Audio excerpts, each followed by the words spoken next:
going back to the NHS, I don't think you're all fucking heroes, to be honest. Like, and I think some of you should be ashamed of yourselves.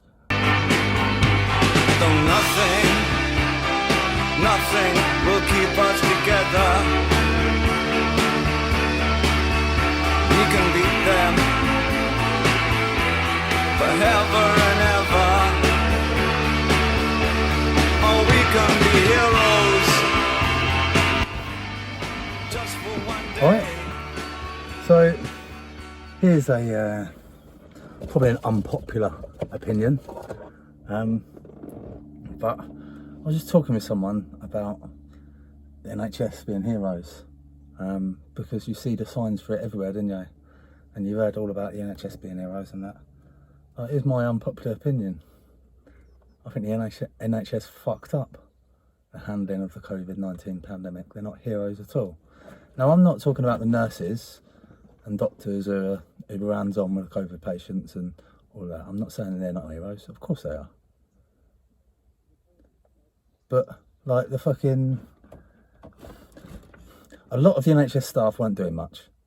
They weren't doing much at all. And a lot of them will put their hands up to that and say, actually, do you know what? Yeah, we didn't do a lot. But they was quite happy to take their applause, weren't they? Went out at fucking 8 o'clock, driving down the road. Fucking... I used to love that, actually. That was one of the things for the pandemic, bullshit things from the pandemic that I enjoyed. Like, I used to drive from Battle to Hastings at 8 o'clock on a Thursday because everyone used to come to the road and fucking clap out on the road. And I used to drive past, I used to pretend it was just for me. Like, yeah, fucking... But yeah, so like them lot, like all the people on the ground, like some of them, yeah, are heroes. Particularly for the COVID pandemic, because they had to work fucking hard in all the kit and everything like that, like, and it was scary. Yes, them people are heroes.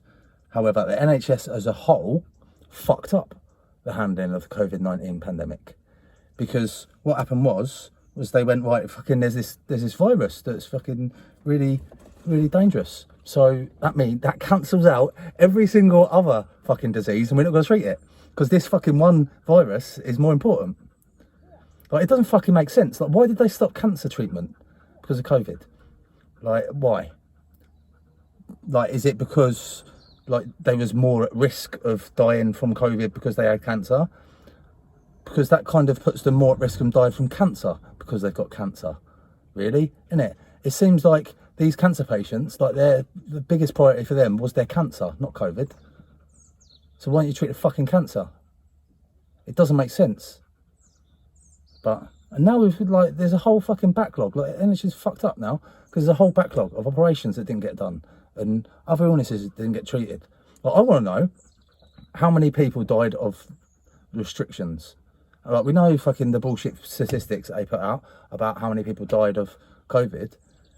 But included in that are people who died because of the restrictions, nothing to do with COVID. So to keep them safe from COVID, they died as a result of that. Because they didn't go to hospital when they had a stroke or fucking all sorts. Like, there is, included in that 140,000, whatever it is, there's a lot of them. But as usual, the statistics get displayed out of context. So you just think that there's this big scary virus running around when there wasn't. But, you know, yeah, that's my unpopular opinion. I don't think that the NHS handled the pandemic very well. I think there should be a fucking investigation into it. I think there should be lots of investigations into a lot of bullshit. I'm fed up with it. I've had enough. Like, there is no justice anymore. And I think we kind of need to start sorting it out. Stop these fucking elitist people at the top who always seem to always have power and then pass it to their mates. And then, I'm not going into it. But, yeah.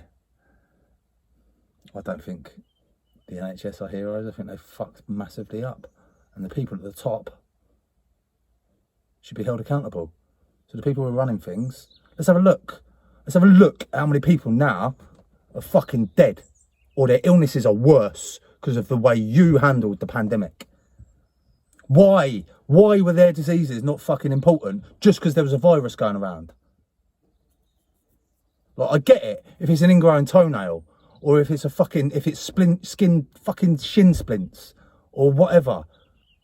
But if people have got cancer and other diseases like that didn't get treated because of COVID, I would be, you know what I mean?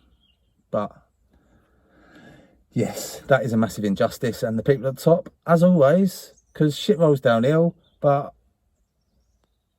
and shit does roll downhill, so the top bloke fucking passes the buck, and then they pass the buck, and they pass the buck, and they pass the buck until it gets down to the bottom. Guess who's at the bottom? Fucking us lot.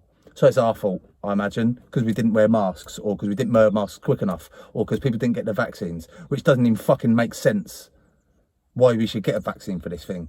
Like, I'm not going to go off rambling and fucking go off on one about it all, but because the vaccine passport does not make sense, does it? Like, I will ramble a little bit about this one. I'll go on to this. Vaccine passport doesn't make sense for this reason. You can still pass it on, and you can still contract it whilst vaccinated. But if you have a vaccine passport, you don't need to get tested.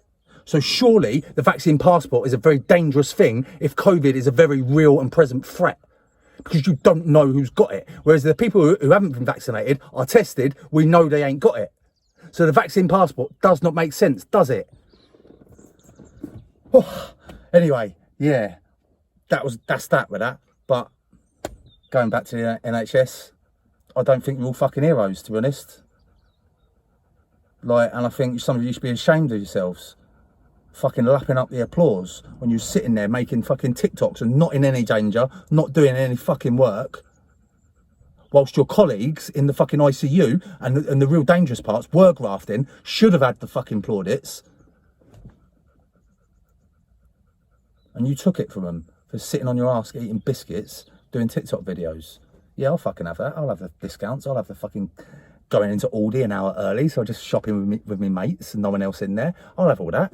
I'll have all the fucking credit walking down the road. I'll have everyone fucking post on my Facebook with badges and "you're my hero" and stuff like that. Like, a lot of you NHS workers fucking accepted all that praise and credit when you shouldn't have done. Because not that it was your fault, because it wasn't your decision, but you should have been speaking out and saying, actually, no, other people are ill too, not just COVID. There's other things that exist. We need to be treating them. Then you would be my hero. If you stood up and you said that. But how many of you did? You didn't, did you? You shouldn't have fucking, oh, right, yeah, sweet. Let's have a bit of time off work and fucking do some silly dances. Hang on a minute, Christmas coming up. Fucking, I'm getting myself a PCR positive so I can have Christmas off. Fucking bet ya. Anyway, that's enough of that. I'll walk the dog and get ready for the weekend. Fucking what a belter. Fury.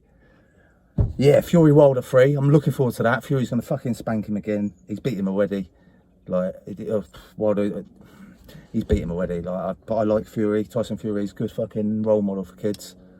Been through it, but just because you've been through it don't mean you can't come out the other side even fucking stronger.